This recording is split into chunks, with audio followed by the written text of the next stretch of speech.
Our Sunday liturgy this week marks the arrival of a new liturgical year in which we immediately hit the ground running right out of the gates with the great season of Advent. The Latin word adventus means to come. And the readings for this first Sunday of Advent proclaim our need to be prepared for the things that are to come. And so this begs the question, are you ready for the Triple Crown? And I'm not referring to a series of horse races. Are you ready for the Triple Crown of Christ's coming? The prophet Isaiah's vision in our first reading speaks of the arrival of a long-expected Messiah who would redeem Israel with these opening words, "In days to come." The prophet longed for the coming of this Messiah, but he was not granted the grace to see this coming fulfilled in his lifetime. And in the spirit of the Advent liturgy, we commemorate the age-long expectation of the coming of the Redeemer, who actually came to us as a child through a holy family about 2,000 years ago on that first Christmas day. The first of the Triple Crown of Christ's coming is the historical birth of Christ on that first Christmas. Within time, this event occurred in the historical past. But as sharers in the divine nature, our yearly commemoration of his birth within the liturgy, that is Christ's Mass, makes past events present, giving us the opportunity to spiritually experience and participate in the joys of that long-anticipated first coming of Christ on Christmas Day in a real and super substantial way. The secular world celebrates Christmas with a focus on that day. So much time, energy, and preparation is centered on that day. For us, Christmas is not centered on a day. It is centered on a person. The person of Christ, and is coming into our lives to bring us what we really long for, and that is God. He comes to us in the most relatable way possible, as a newborn infant in great humility and dependence on a family. In our Advent preparation for the first coming of Christ at Christmas, it also prepares us for that second crown of Christ's triple coming. And that is the second coming of Christ proclaimed in the gospel, when Christ, as the Son of Man, will come in all his radiant glory to judge the earth at the end of time, or at the time of our death, whichever comes first. And Christ warns us about the need to prepare for this day with vigilance when he says, "Stay awake. Stay awake, for you do not know on which day your Lord will come. You also must be prepared," he says, "for at an hour you do not expect, the Son of Man will come." Just like the prophet Isaiah and the people of Israel who longed for Christ's coming, we too eagerly await and long for that second coming of Christ.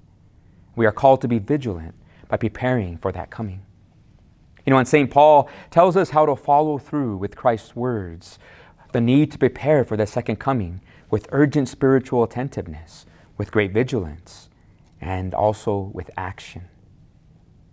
You know the time, he says. It is the hour now for you to awake from your sleep. For our salvation is nearer now than when we first believed. St. Paul is right. I think we could all agree that the days keep coming without end. There's no putting off for tomorrow. Now, today is the time of preparation. Today is the day to awaken. There's no time for spiritual laziness or drifting through life.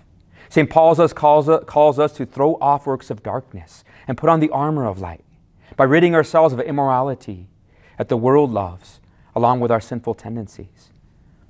But the darkness of sin can only be conquered by putting on a person. And that is the person of our Lord Jesus Christ. Christ is that armor of light that protects us from the darkness. He is the one who prepares us to commemorate the first coming in a way that anticipates his second.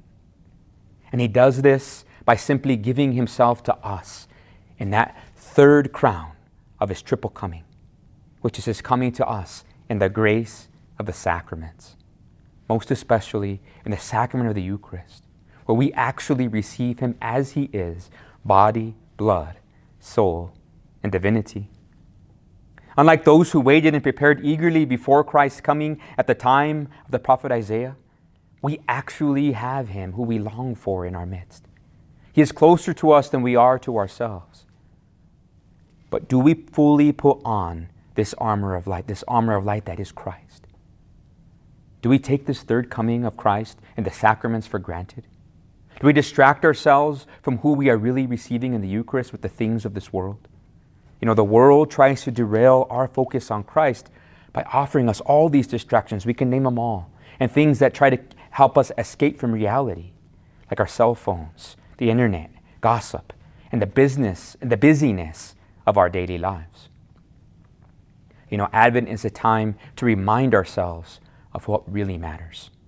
It's a time to step back, to reevaluate our priorities and readjust. But there is that temptation to even drift farther away from Christ by allowing the busy, fast-paced pace of the Advent season to get us caught up in preparing for the coming of a day and not a person. So the challenge for us is to intentionally slow down our inner pace, a pace that will allow us to not get caught up in the external fast-pacedness of the world, so that we can prepare with eager expectation for the coming of the person who all human hearts long for. And I believe that we can do this by diligently heeding the words of our responsorial psalm that says, "Let us go rejoicing to the house of the Lord." This Advent, I challenge you all to prepare for the coming of Christ by going to the holy house where our blessed Lord himself lived and was raised. That holy house of the Holy Family in Nazareth.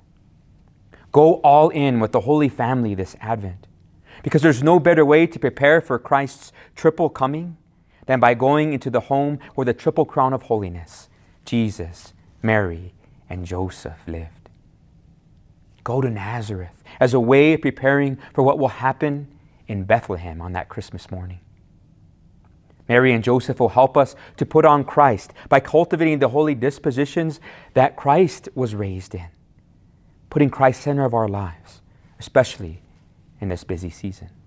Mary and Joseph didn't let the busyness of preparing for the coming of a child distract them from what was most important, and that was being in the presence of Christ right there in Mary's womb. Mary and Joseph never lost sight of what really mattered because they didn't surrender to living a fast-paced life. Mary and Joseph will show us how to transition from a fast pace to a holy pace, to living a Christ-centered pace, where we can slow things down, to spend more time with them and with God in prayer. Ask Mary and Joseph to father and mother you through your spiritual life this Advent as a way of preparing for Christ's coming into our hearts in a more profound way in our lives today. Let us go to the house of the Lord. Let us go to that holy house in Nazareth. Let us go all in with the Holy Family this Advent, and we will surely be ready for the triple crown of Christ's coming. His first coming as a child at Christmas, His second coming at the end of time, and His coming into our lives now in the blessed sacrament of His great love for us.